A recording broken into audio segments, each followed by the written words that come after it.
So shout out to Jay Morrison on Twitter for posting this, but this right here is ranking the fewest offensive snaps played in college per PFF by tackles taken in the first round in the last 10 drafts.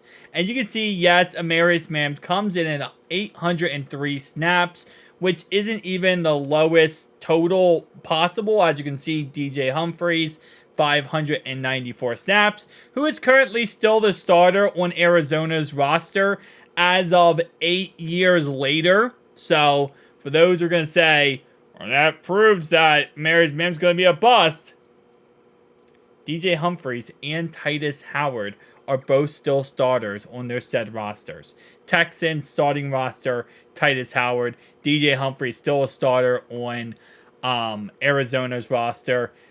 Eric Flowers, whatever you want to call him, still a starter on the Chiefs roster. Indundress Pete is currently a free agent.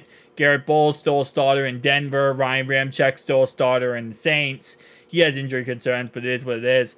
Laramie Tunzel is still a starter. Many different places.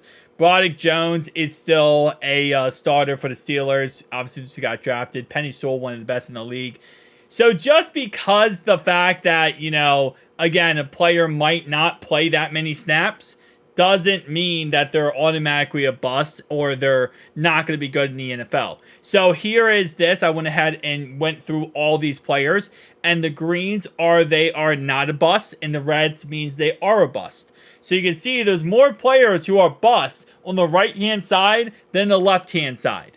The only bust on the left-hand side is actually our tackle taken back in 2015, which was Cedric. And that's the only bust in the last 10 years that is on the left-hand side who has played less than 1,900 snaps. On the other side, we have Jonah Williams, we have Andre Dillard, we have Evan Neal, we have Alex Leatherwood, Andrew Thomas, and Mekhi Becton, who are all bust, yet they played crazy amount of snaps. Just goes to show there is zero correlation between this amount of snaps you take to if you're going to be a bust or not.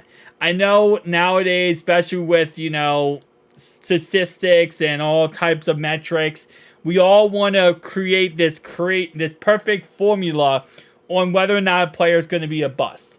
But then at the end of the day, it really comes down to a couple things. One, where does the player go? Is he going to a good organization? That's a check for Amarius Mims. He's going to a great team in the Bengals. Number two is the coaching staff. Well, yes, Frank Pollock might not be the best coaching staff of all time. I'm going to tell you right now, Zach Taylor, Duke Tobin, Katie Blackburn, we have a great coaching staff here in Cincinnati.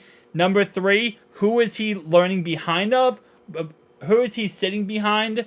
Or is he being thrown out to the wolves right away? He's sitting behind two great offensive tackles in Trent Brown and Orlando Brown. He's learning how to play the position at a high level.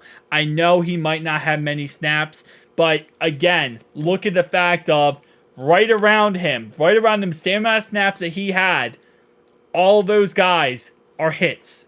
All those guys were successful in the NFL and doing really good in the NFL. Just because they didn't have a lot of snaps doesn't mean anything. All those guys, even Eric Flowers got drafted before, 9th overall pick, 13th overall pick, Pete, 13th overall pick, Laramie Tunzel. It doesn't matter just because they got drafted, they had little bit amount of snaps. They're still great players in the NFL. So, again, I'm tired of that argument. Oh, he only played 8 games. Doesn't really matter at the end of the day. He's not as polished as he should be, as, I guess, other 18th overall picks should be, but doesn't change the fact that he's still a really great prospect, and he's going to be a really great player for our team, and as a right tackle position, that's something that we need. Trent Brown might not survive the whole entire season. We don't know for sure if he's going to be healthy the whole entire season. We need a plan B. We got a plan B now.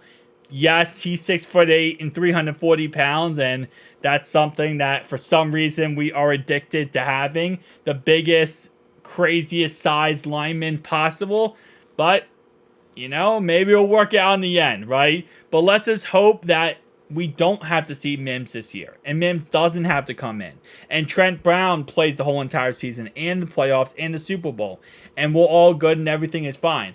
But if we have to have a backup option, I don't mind Mims. And the argument that he only played 8 games is kind of ridiculous. Thank you guys for watching. Peace out.